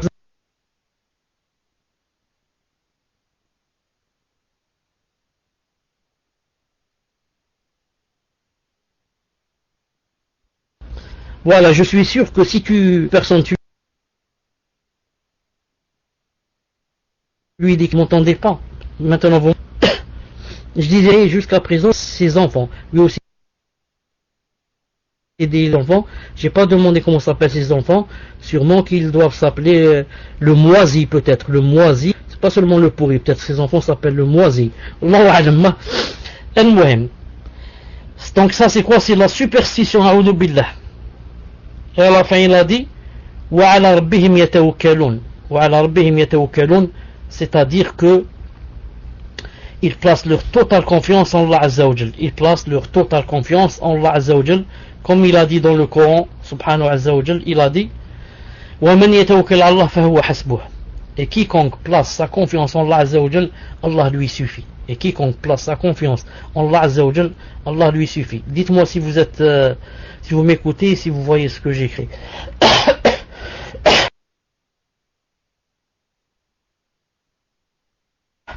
Alhamdulillah. Timin dit rahimah al-hadith al-azim. فيه صفات من يدخل الجنة بلا حساب ولا عذاب. Contient et comprend les attributs de ceux qui iront au paradis sans quoi? Sans châtiment et sans jugement. Il a dit arba' sifat, 4 qualités. Premièrement, la yastarqun, ils ne demandent pas qu'on leur fasse ruqya. La yaktaoun, ils ne se brûlent pas avec les pointes de fer. La yatatayarun, ils ne sont pas superstitieux. Quatrièmement, ala rabbihim yatawakkalun. Ala rabbihim yatawakkalun, c'est-à-dire qu'ils placent leur totale confiance en Allah subhanahu wa ta'ala. Il a dit quand le prophète sallallahu alayhi wa sallam a dit cela, un sahabi du nom de Ukash ibn Mihsan s'est levé. Qu'est-ce qu'il a dit? Il a dit, Ya Rasulallah, implore Allah subhanahu wa ta'ala pour que je sois deux. Cheikh Ibn Uthaymin a dit, regardez, il n'a pas attendu. Dès que le prophète a cité c'est qui les quatre, il s'est levé. Il a dit, Ya Rasulallah, implorez Allah que je sois deux. Le prophète a répondu, tu fais partie d'eux. Tu fais partie d'eux. Anta minhum. Le cheikh dit, ولهذا نحن نشهد الآن بأن عكاشة يدخل الجنة بلا حساب. Il a dit, c'est pourquoi nous maintenant, nous, on atteste et on témoigne que quoi? Que ce sahabi Ukasha rentrera au paradis sans jugement ni compte, ni châtiment. Toi, vous qui m'entendez, est-ce que tu témoignes? Tu témoignes que Ukasha, si quelqu'un te demande la question, tu poses la question, est-ce que Ukasha va entrer au paradis sans châtiment? Est-ce que tu as des doutes? Et le prophète lui a dit, tu fais partie d'eux. Donc nous, Inch'Allah Ta'ala, on n'a pas de doute, bi'idhnillahi Ta'ala. Ensuite, un autre homme s'est levé, un deuxième. Il a dit à Rasulullah, implore Allah Ta'ala pour que je sois deux. Le prophète, alayhi salam, qu'est-ce qu'il lui a dit? Il lui a dit, Ukasha t'a devancé. Ukasha t'a devancé. Donc le prophète, sallallahu alayhi wa sallam, pourquoi il a dit à ce deuxième, Ukasha t'a devancé? Les savants ont divergé. Certains ont dit, parce que cette deuxième personne était une hypocrite. Une personne hypocrite. Allah lui a dit, attention, cette personne est hypocrite. Alors il lui a dit, voilà, Ukasha t'a devancé. Ou bien, certains ont dit, c'était quoi? Il y avait une heure d'exaucement de dua. C'était lorsque Ukasha avait posé la question. Et dès que le prophète lui a répondu, l'heure était terminée. Donc maintenant, quand l'autre et le deuxième a demandé qu'il soit parmi eux, c'était trop tard. L'instant était terminé de l'exaucement des doigts. C'est comme ça des moments, c'est pas toute la journée. Donc le deuxième a demandé après que le moment d'exaucement soit terminé. Et certains ont dit, il lui a dit que Ukasha t'a devancé. Pourquoi? Car si maintenant il va lui dire, toi aussi tu fais partie d'eux, donc c'est fermé. Un troisième dira, Ya Rasulallah, faites dua que je sois deux. Il dira, toi tu fais parmi deux. Un quatrième se lèvera, Ya Rasulallah, faites dua. Un cinquième se lèvera, un sixième. Et donc là, tous ceux qui sont présents vont poser la même question, et peut-être même d'autres vont venir. L'après-midi, vont lui dire, Ya Rasulallah, certains ont demandé une chose, tu leur as dit, non, tu fais partie du paradis. Subhanallah, c'est pas facile. C'est pas facile qu'ils te disent que c'est pas donné à tout le monde. Tu fais partie de ceux qui vont rentrer au paradis. Non seulement tu vas rentrer au paradis, mais encore sans jugement, sans châtiment. Subhanallah al-Azim. Donc il a dit pour fermer la porte. Pour leur fermer la porte, ils vont pas, et pour qu'ils s'arrêtent là-bas. Al-Muhim. Le cheikh dit ici, regardez quand il a dit à la deuxième personne, il lui a dit Ukasha t'a devancé. Est devenu une métaphore, un exemple chez les Arabes. Quand tu dis à quelqu'un par exemple, puis-je faire telle chose ou là, et que une personne avant toi a demandé la chose, qu'est-ce qu'on te répond? On te dit Ukasha t'a devancé. C'est devenu un exemple très très connu chez les musulmans. Que tu dises à quelqu'un qui te demande une chose, que tu lui dises Ukasha t'a devancé, si bien sûr il y a quelqu'un qui l'a devancé. Et c'est aussi, on l'a dit aussi pour montrer à quelqu'un que le paresseux ne réussit jamais. Celui qui est lent dans le khair et dans le bien et dans les adorations et dans ce qui rapproche d'Allah, tu es lent, tu ne réussiras jamais. Il faut toujours être parmi les premiers. Si tu veux, si tu peux, parmi les premiers à sauter sur l'occasion. Regarde la preuve. Le premier, quand il a dit à Rasulullah, implore pour moi, il a eu la réponse. Il lui a dit, Naam, tu fais parmi deux. La réponse positive, machallah. Regarde le deuxième. Juste quelques secondes plus tard, pas réussi. Subhanallah al-Azim. Pour voir, les mérites du premier. C'est toujours les premiers, Naam, qui réussissent bi'idhnillahi ta'ala. Naam. Ensuite, le prophète sallallahu alayhi wa sallam, en lui disant, Ukasha t'a devancé. Il aurait pu lui dire, non, tu fais pas parmi deux. Car, quand tu lui dis Ukasha t'a devancé, ça veut dire que tu fais pas parmi deux. Non, car si tu faisais parmi deux, il t'aurait dit, tu fais parmi deux. Parmi eux, le prophète sallallahu alayhi wa sallam aime yani annoncer des bonnes nouvelles. Mais là, tu ne fais pas partie d'eux, mais il ne peut pas te dire que tu ne fais pas parmi d'eux. Pourquoi? Car le prophète n'aimait pas chagriner les gens. Non. Quand tu dis à quelqu'un que tu ne fais pas parmi d'eux, Ya Rasulallah, faites des doigts pour moi pour que je rentre au paradis parmi les premiers ou là. Il te dit non, je peux pas, tu ne fais pas parmi d'eux. C'est grave. Non. Mais quand il te dit X t'a devancé, qu'est-ce que tu vas dire? Tu vas dire bien au contraire, tu vas même te blâmer, tu vas dire Naam, c'est de ma faute, Naam, ça m'apprendra comme ça à dormir. Il faut que je me réveille et que je sois toujours parmi les premiers qui demandent le khair. Donc le prophète alayhi salam, dans sa sunna, Naam, toujours, il n'aimait pas chagriner les gens, mais il cherchait toujours comment essayer de parler avec sagesse et avec hikma, et comment te rendre disons joyeux au maximum qu'il puisse faire. C'est pour ça que dans un hadith sahih rapporté par Bukhari, qui se trouve aussi dans 4251, que trois personnes, Ali ibn Abi Talib, le gendre du prophète sallallahu alayhi wa sallam, naam, et Zayd ibn Thabit et Ja'far ibn Abi Talib, qui est aussi un cousin du prophète sallallahu alayhi wa sallam, ils se sont disputés sur une fille, la kafala. Chacun voulait la prendre. Naam. Kafala, si vous trouvez le mot en français, dites-le moi, je l'ai oublié. Ils veulent, comme on dit, kafala, on ramène par exemple une personne, on l'éduque à la maison, etc. Taïb. L'adoption. Les trois voulaient adopter, disons, une fille qui était de leur famille, bien sûr. Talib, radiyallahu ta'ala. Ali ibn Abi Talib, radiyallahu ta'ala anhu, a dit, c'est ma cousine. Et Ja'far a dit, c'est ma cousine, mais en plus de cela, sa tante c'est mon épouse.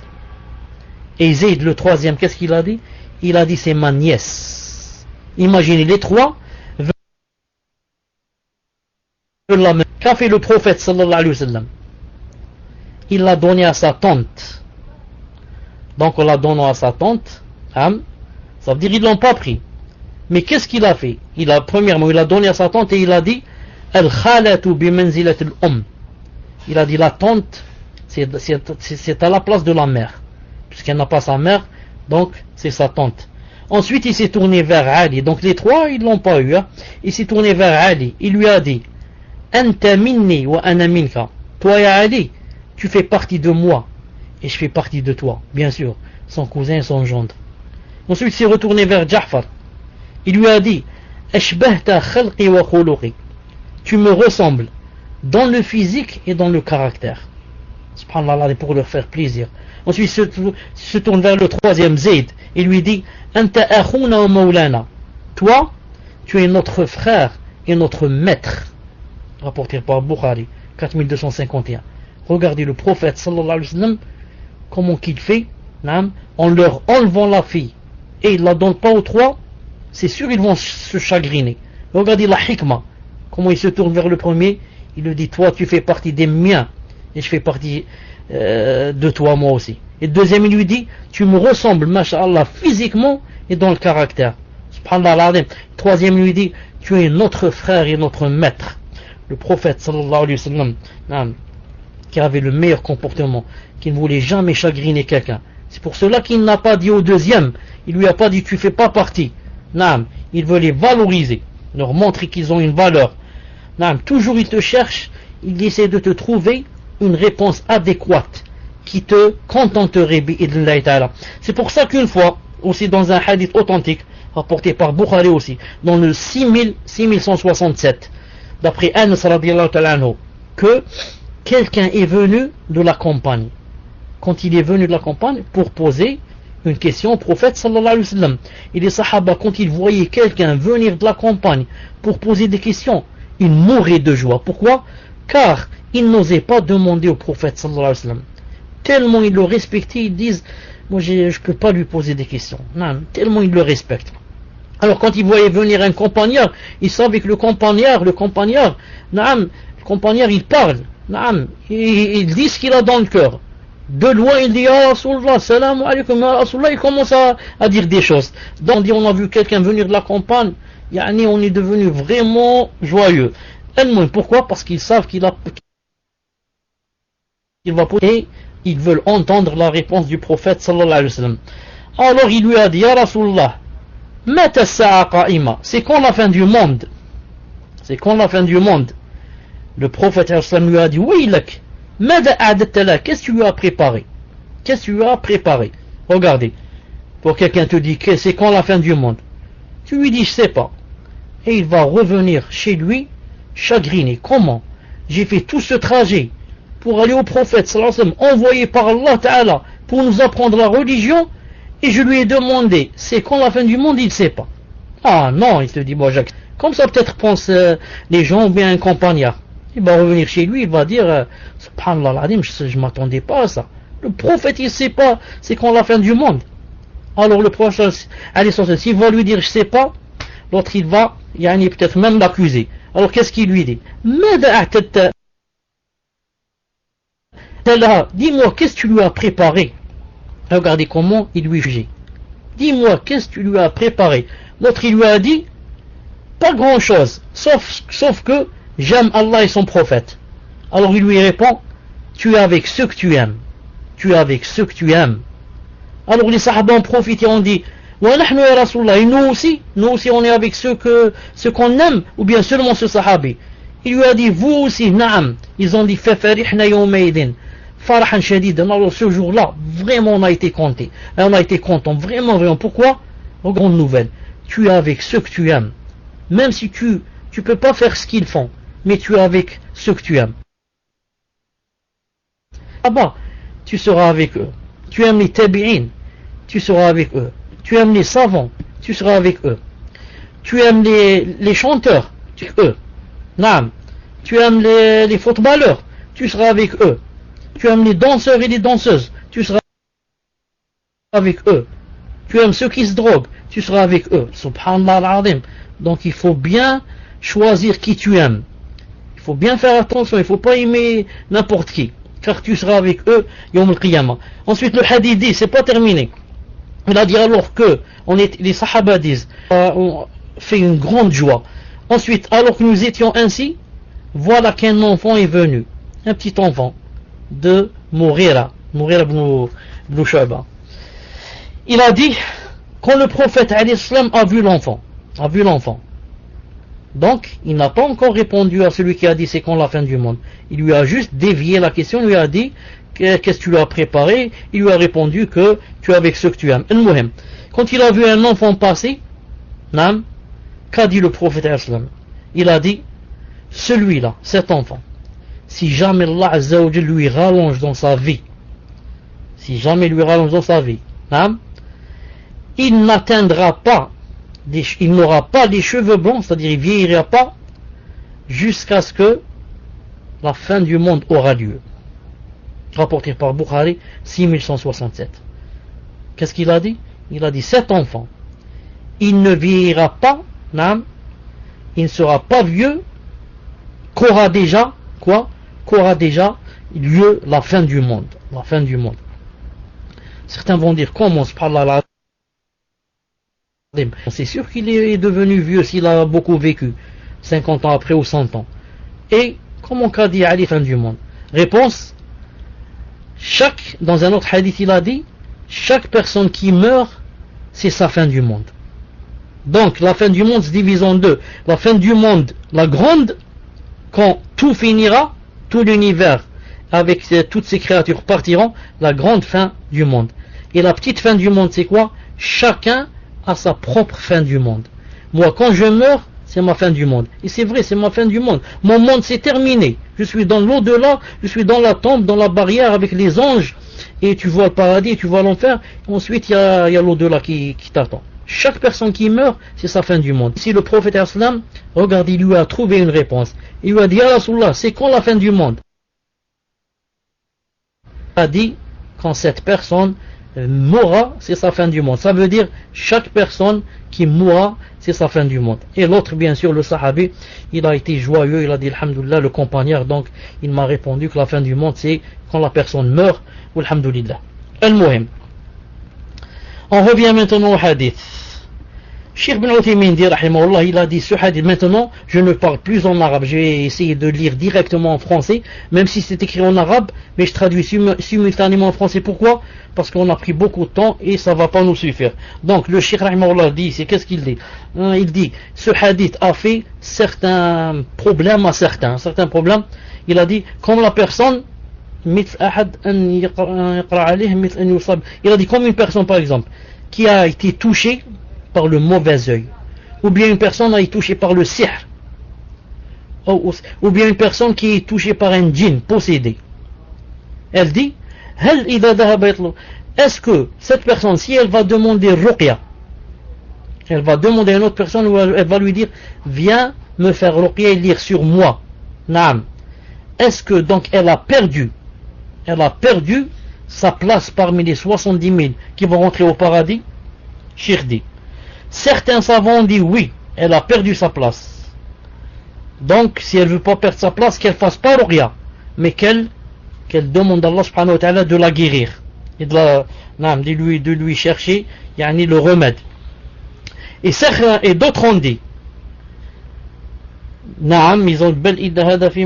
il a dit, ce hadith, c'est-à-dire que tu vas perdre ta place des 70 000 si tu fais ruqya avant de tomber malade.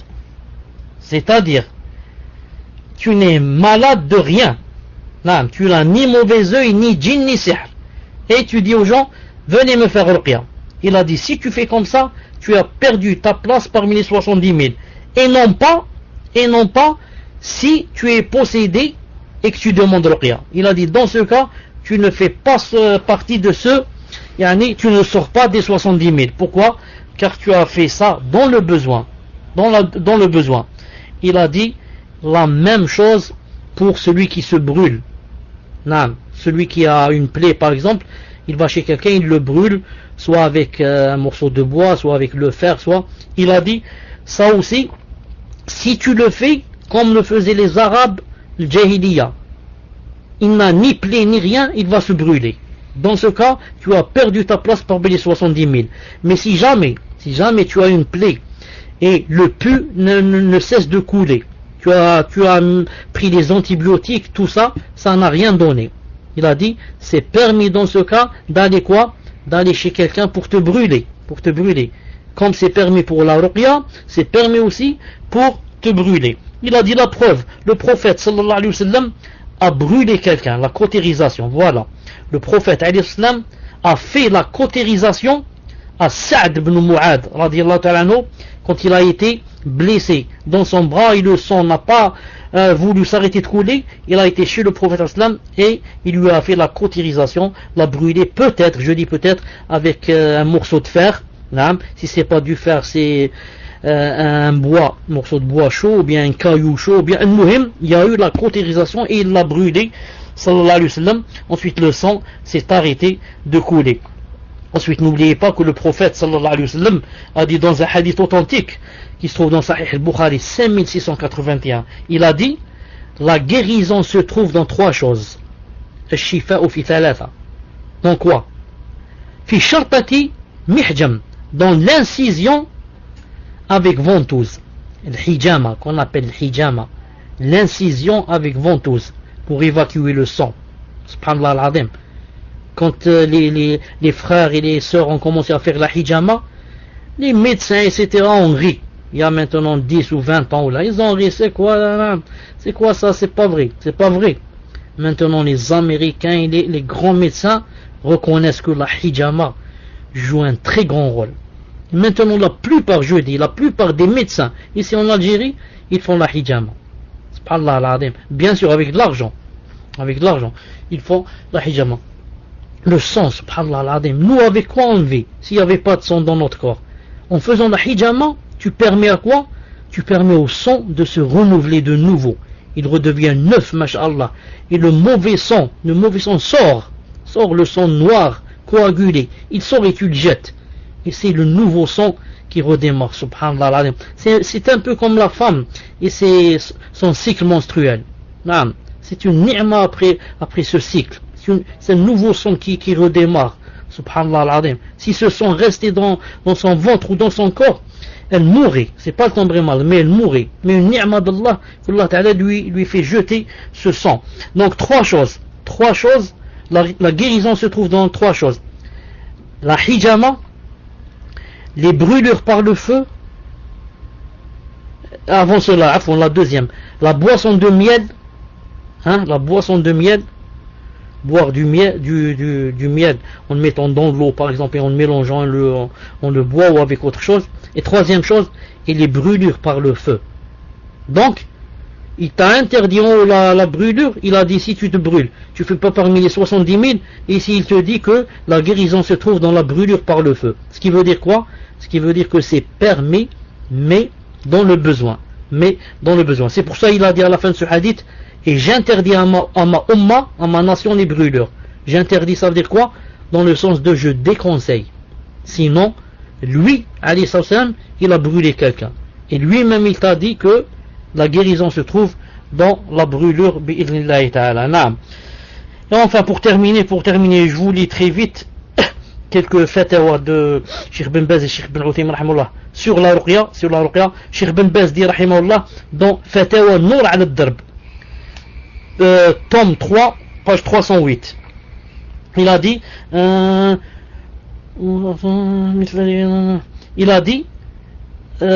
ruqya illa min ayn, le hadith qui dit il n'y a pas de ruqya sauf d'un mauvais œil, ou bien du venin, le venin d'un serpent, ou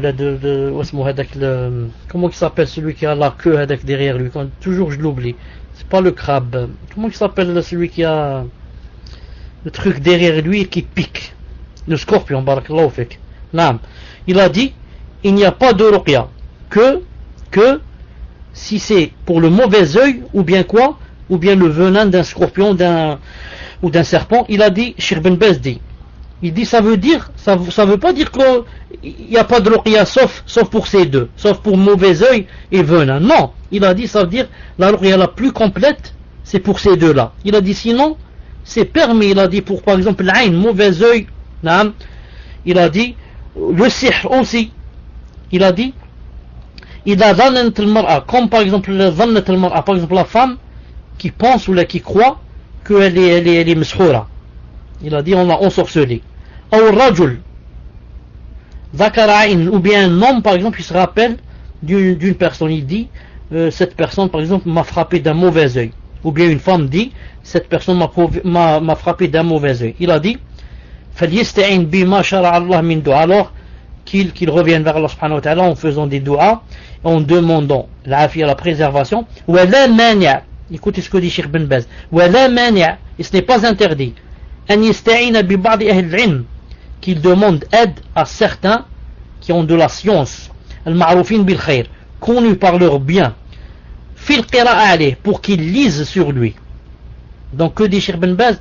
La mania, ce n'est pas interdit que la personne, après avoir fait des doigts, etc., qu'elle cède en demandant à des gens de science, ou bien connus par le bien, en leur demandant qu'ils te fassent ruqya. Il a dit qu'ils lisent sur toi, et qu'ils crachent sur toi.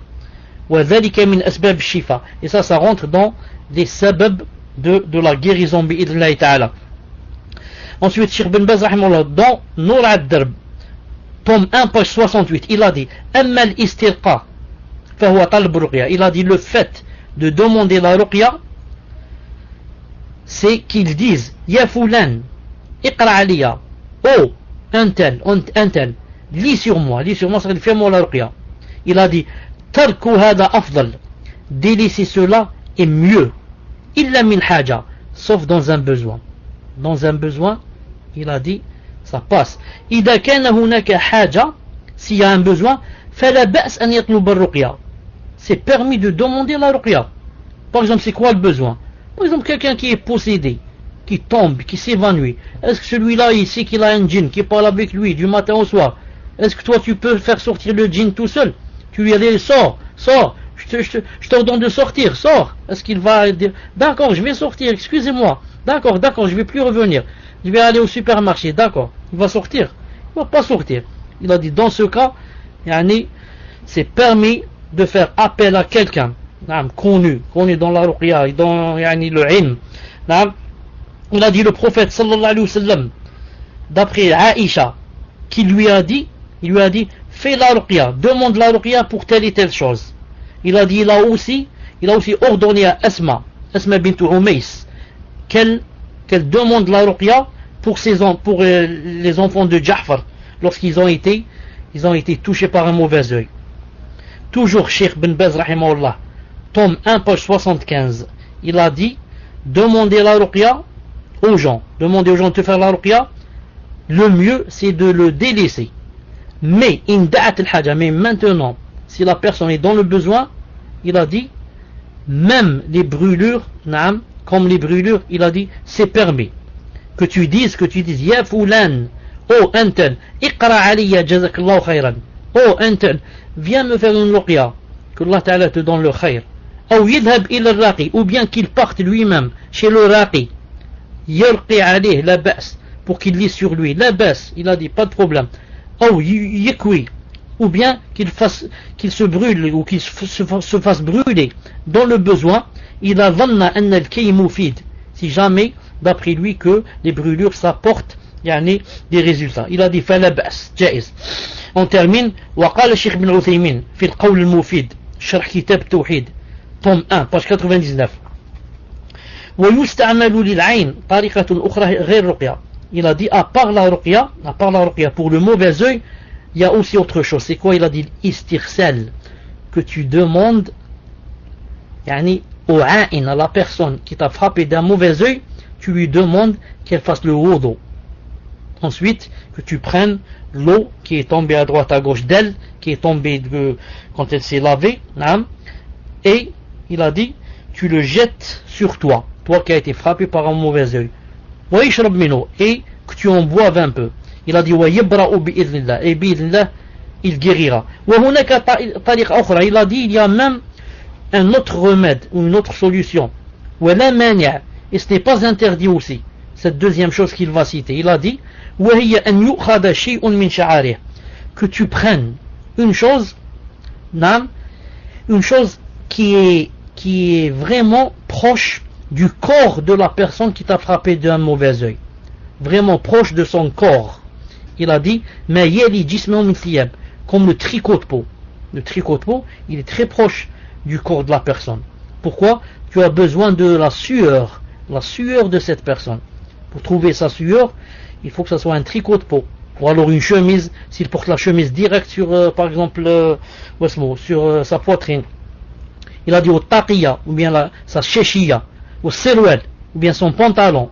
C'est très proche de son corps, ça.